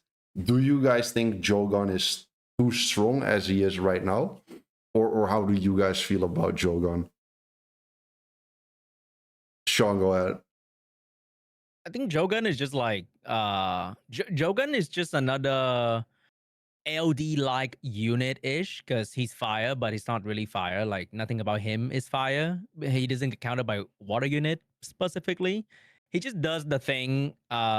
He opens the draft. I mean, he opens up the enemy team like an LD stripper would, right? He doesn't really hit the enemy that crazy. Like he just give your team bar. So he's just like such a simple unit to draft, and he has that unique ability that is stripped into attack bar push that people would love to use all the time if Tiana was actually fast, but you just can't. But now they put it in the unit that is reasonably fast, so he's being hella spam at the moment. But that's why Shiho is like so popular, right? Because you pick Shiho just to stun him almost every single game that just showed, oh, Shiho move, stun Jogan, Josephine take a turn, strip somebody, provoke. Right. Like that exact sequence happened in so many games is crazy that you just see it time and time and time again. I think he's probably going to be like that for a while because Jogan, when you see Jogan, you also see a unit that doesn't really hurt you that much. And if he miss any of his important thing, he also kind of sucks for like quite some time. So I think he's okay. Just that if you can't use the Juno, then maybe put your Juno on Will Lamau. that is what someone was mentioning, where they feel forced now to put their Junos on Will and even their Leos on double Will, just so you do not get bagged in turn one. But that is just something you have to deal with. Go ahead, Abs. One thing I wanted to say though is like there's a weird sort of a general meta effect that Jogan has though, which is it's like he doesn't do that much against like say turn one, right? That I mean this is as Sean mentioned, that's like why Water Monkey specifically to counter him. So it's like there's this like ecosystem where the already strong unit is what counters this slightly less strong unit. But the weird thing though is if you have a play style, and I'll say hard turn two, where you're not going to be drafting a Water Monkey, Jogan decimates you, right? Like he's a linchpin of a strategy that makes slow play really bad right now, right? Yes.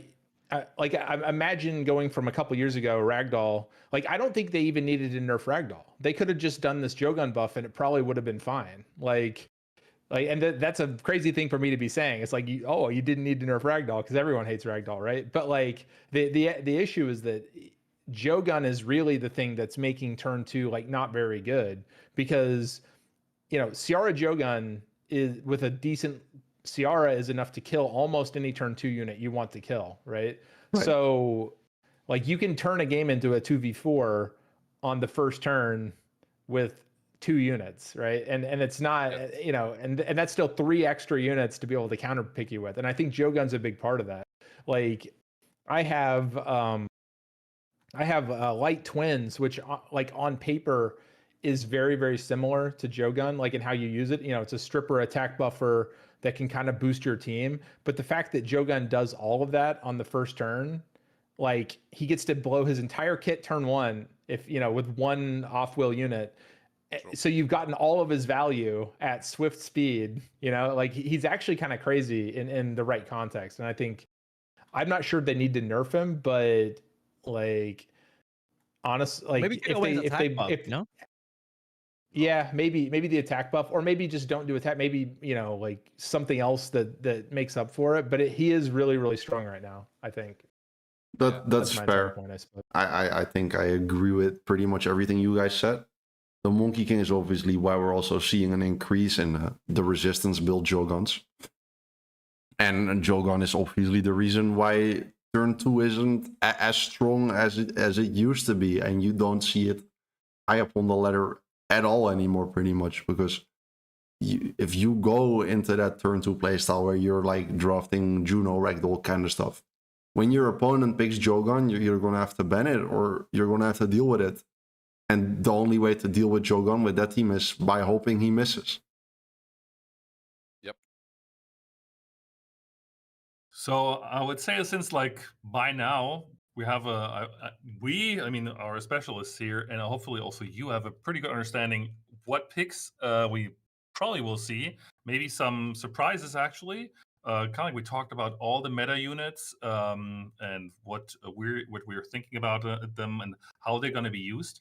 Obviously, that with all the players and all the like brackets we did and all the analysis that comes all together for obviously the cup that is actually happening tomorrow. Because I also see people still asking in the chat, like the SWC Europe Cup is actually happening tomorrow, 2 p.m.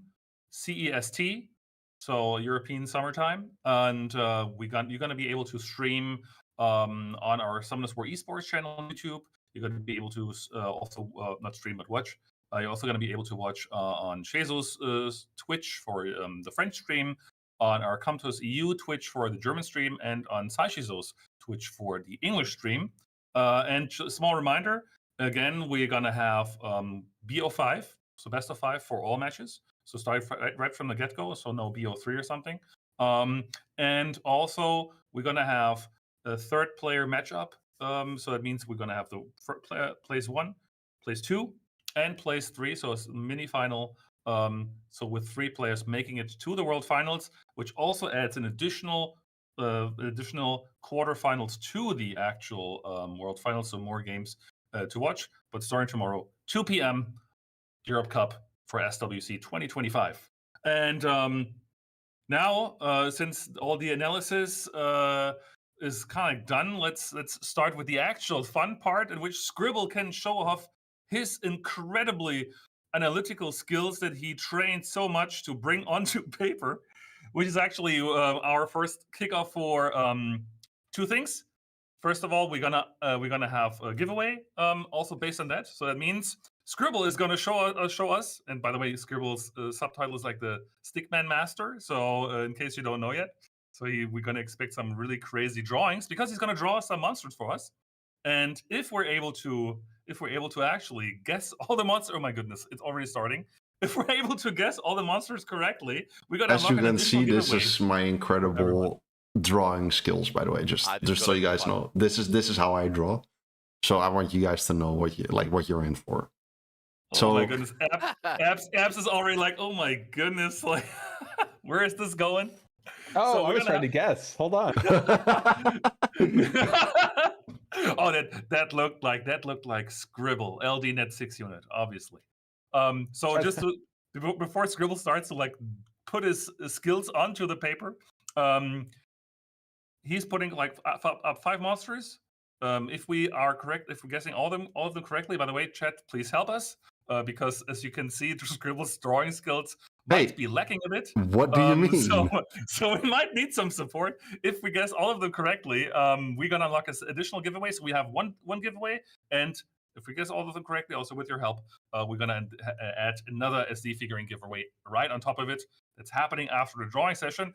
So Scribble, kick it off. Show us the crazy art master that you are with a brush, and all right, sweep us away with this amazing This is content. one of my favorite units in the game.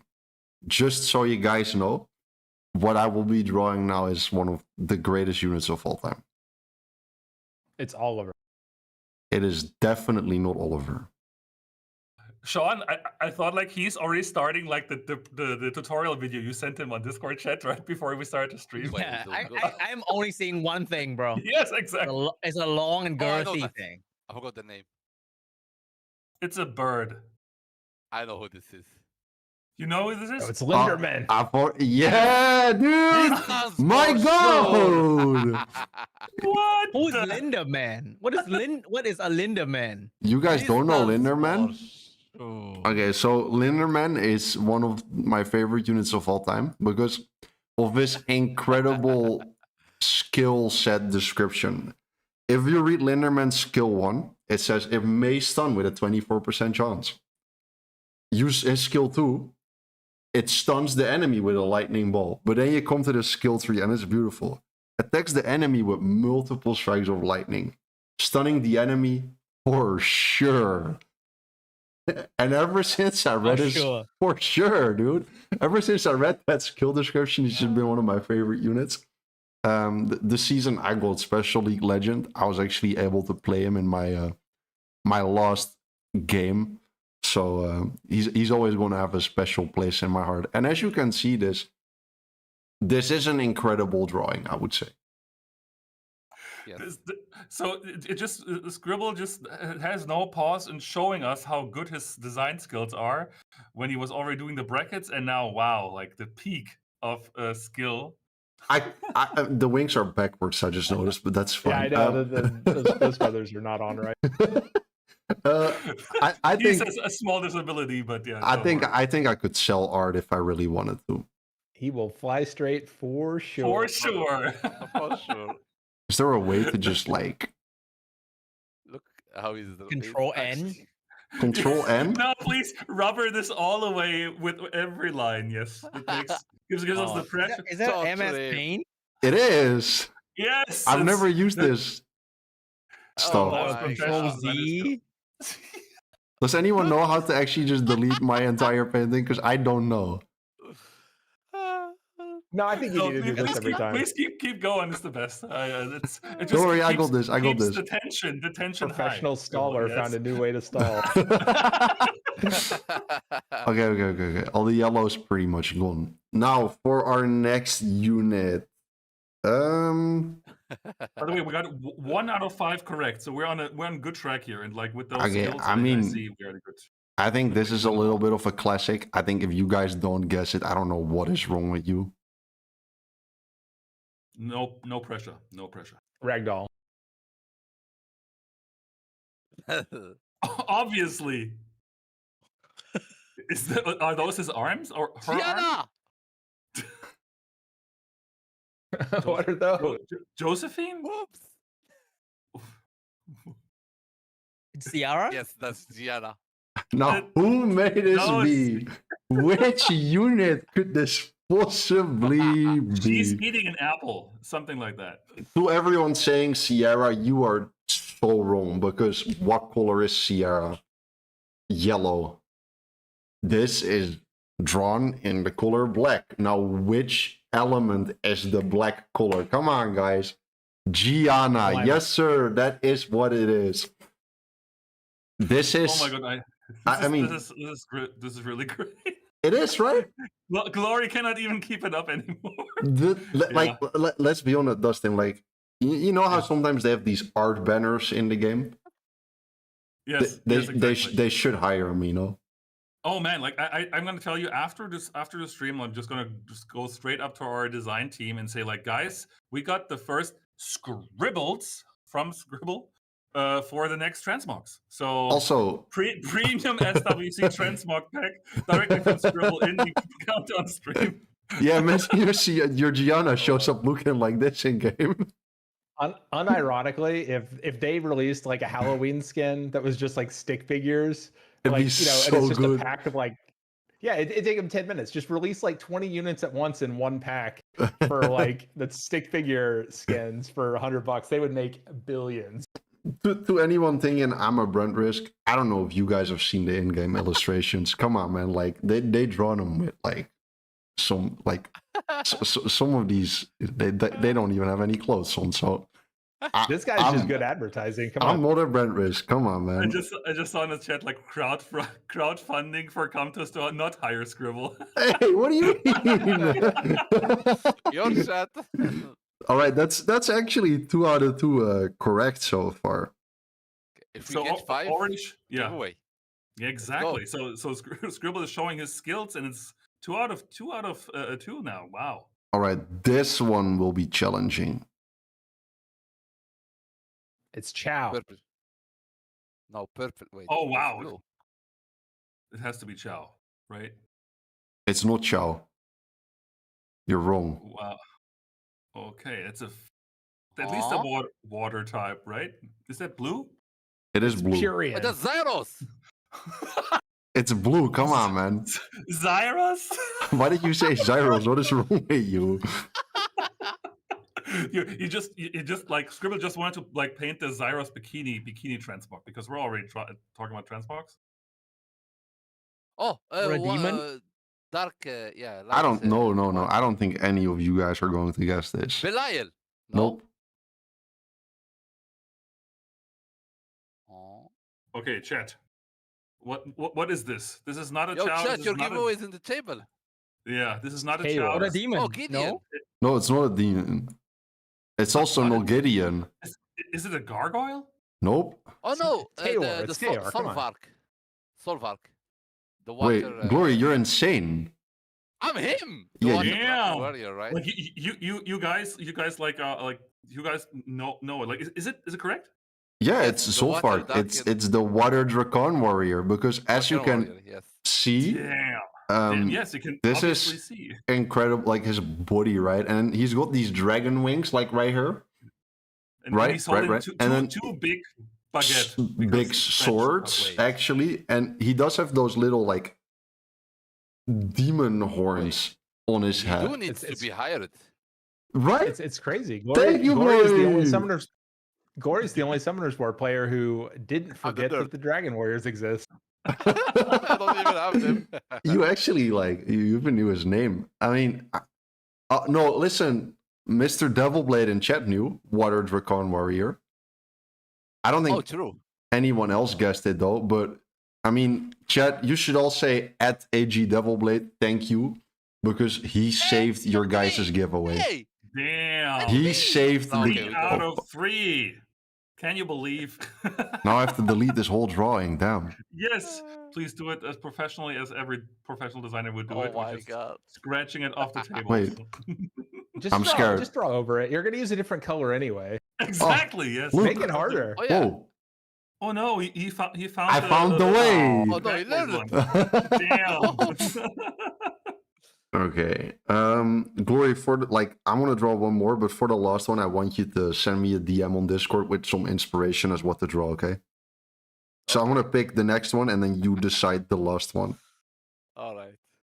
So that he can like on first try guess correctly. Yeah? Well, no, he's not allowed to guess, of I course. want to participate. No. So it's on Sean and Epps. Like no pressure. It's gonna be easy. So I think One this day. one is going to also Yes, be it's very fire. easy. It's Juno. Correct. Damn. Did you Rakuni. Rakuni. Oh, How did you already damn. say Rakuni? Wow. What is wrong with you? Hey, look at that hat. Come on. It's not Wait, even his wait, head. what? That's just the shape of his head and his ears. Change it. Make it fire Wait, misty now. it's not Draconi. It is. It is Rakuni. I don't know how Yeah, he guessed. You guys are insane. How did every? I mean, listen. No, the fact that everyone was able to guess it just of the shape of his head means I'm an incredible artist. I think. Or the monster design of Rakuni is just so. Yeah, so I was about to say that. symbolic. That actually means that that means whoever designed the monster did a really good job. Yeah, which by accident was probably Scribble, right? I might have been the one that designed Rakuni. Yes, it is quite possible. And the funny part is like how Scribble is still drawing because like he's Well, so, I mean, so I'm in not the gonna mood. let you guys It's drawing well. go away without seeing the entire beautiful art piece. Oh my goodness! Like yes. Did you guys knew Rakuni had like a pretty big tail with some leaves on the end? No, you didn't. Yeah. That's what I thought. Well, even bringing in some inside information for the Rakuni design, you must be the designer. There it Oh, is. That's oh, wow. Rakuni. Damn, it really is. Nice depiction. Actually, good. And then there's someone Oh, in chat that's that's still guessing, and he's like, "Fire mushroom." Okay, I mean, close one, right?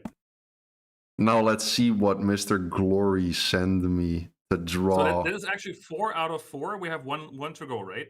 Yes. So If you Mr. guys, Glory makes it super hard. It's actually hard. if you guys Oh, it's guess this actually hard. last one correctly, there will be 2 giveaways for the next one instead of just 1. So you better Whoa, be on fuck, your Let's go. absolute A game. Absolute A This'll be game. easy. Oh wow, he's even Absolute. changing the colors now. Background color is Big change. different. All right. I was because it's a light unit. It has to. Wait. Don't tell him. How do I draw this unit? Let me see. Where is he? Come on, Scribble, out of your head. Maybe we'll just get it straight. A burger, exactly. It's hard. It's actually not easy. Okay, so we definitely need the support of the chat. Jaeger. Oh, I got ideas. Oh, is Gotta it look at his name though. Is it the hypno meow? Like the hypno meow monster family? I was thinking it's got to be. Oh wow, it's so. Oh wow. Is this? Yeah, I was about to say, is it hypno meow? It could be. I think we're totally on the wrong track based on Glorious so reaction. Yes, it is. Is it a bear man? No. Oh no! Really? Wow. Wait. This will make you guys guess it. This is a classic, though. Oh, Panda Warrior. No. Shazam? No. Is it Shazam? So it's Tin Lang or what? Yep, there it is. Shazam. The necklace. The necklace made all the difference. Wait, Jalen also has a necklace. Not bad though. Yes, exactly. I was like, well. Now, you guys might be thinking, why is Shazam so fat? Well, in the game, he's got like these huge robes on. So you don't actually see anything other than his paws and his feet. So this is an accurate representation of what Shazam would look like if Shazam were to show up in real life. This is what he would look like, okay? Totally appropriate, full real life depiction of the beast mode. Well, I'm impressed. You guys were able to actually guess all 5 out of 5 correctly. Let's go. You also did get Great to feat. witness my incredible art skills, obviously. So big round of applause for like Scribble showing off again how great he is on designing, and it actually makes it makes it 2 of those. Now we're gonna raffle out, which is Vertihile, and I have him directly in here. I have him directly in the picture. Yes, that is Hathor still, and that's Scribble's favorite unit. exactly. That's Vertihile. So. Scribble, how are we gonna do it? We're gonna pick 2 winners. Now, since I unfortunately am a washed up streamer and I cannot get the giveaway plugin to work, I'm gonna have Abs and SeanB pick the next winners from my chat at random. In chat, if you want to win this beautiful Vertical giveaway and you are located in Europe, please type Road to Finals. I'll let Abs pick the first winner. Honestly, just however you want to do it. Scroll up, scroll down, click a random name. Just type Road to Finals in chat and Abs will pick one of you to win this beautiful figurine. Which looks How should I do it? Which looks half as good as if Scribble would have drawn it. So I'm actually just gonna. That's true. Well, if you give me like 30 seconds, I'm just gonna copy and paste the entirety of chat and then dedupe it and actually do it randomly. You can do that if you want. I do not mind. Pro style. Abs. Yeah, I mean, also, guys, if I will be doing custom art requests for obviously not free because I'm a very talented artist. So feel free to. Do I pick one random? Yeah, you can also pick one at random. Actually, since some people might be in your chat, if they are from EU, you will be able to pick someone from your chat since we're not able to do that through my chat. So make sure they're located in EU, so we actually have to ship it to them. But feel free to pick someone from your chat if you want to.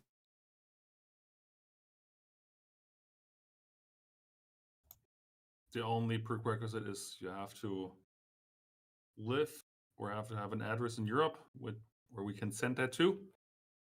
And I pick Pete SW. Are you familiar with Pete SW in the chat? Pete SW. I think I have actually seen that name before.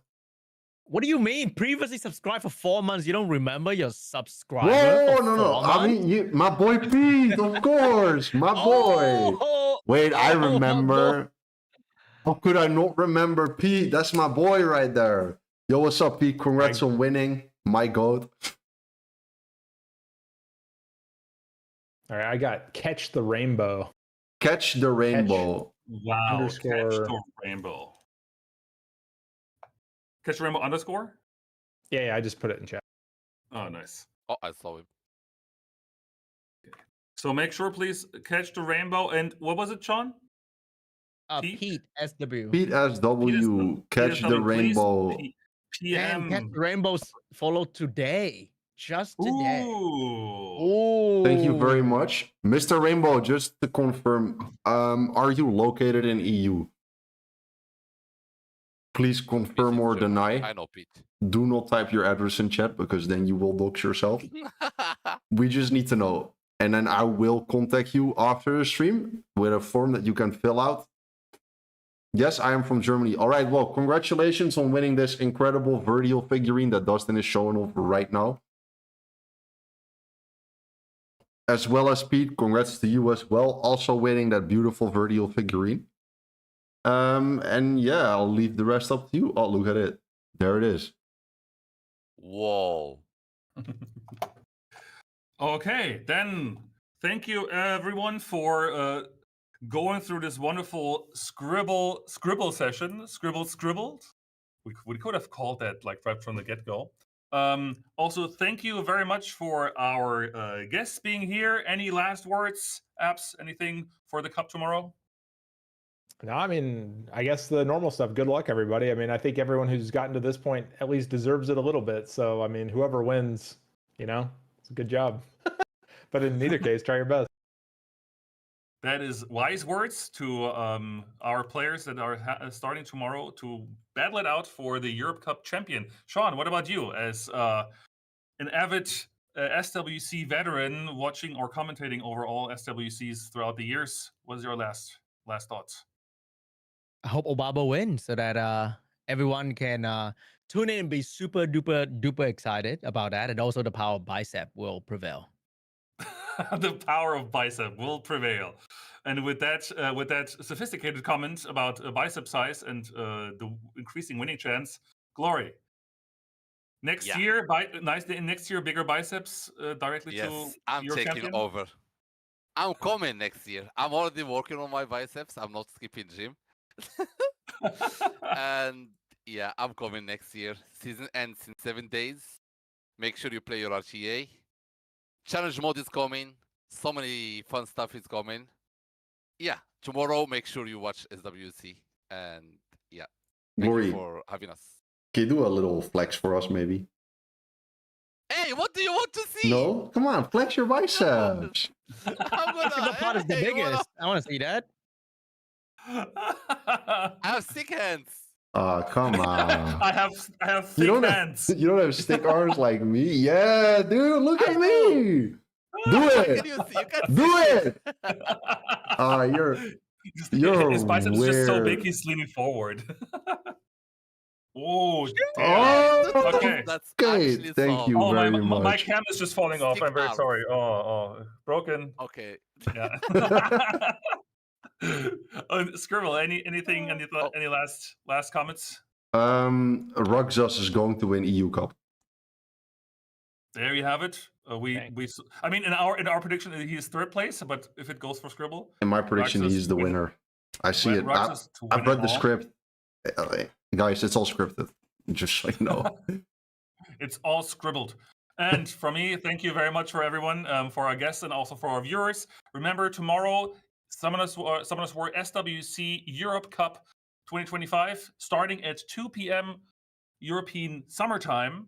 And you can watch that either on our YouTube esports channel. You can get links from in-game, from our social media. You can also watch it on Twitch, the English stream on Saishi's channel, the German stream on our Come To Us EU channel, and the French stream on Jesus' channel on Twitch.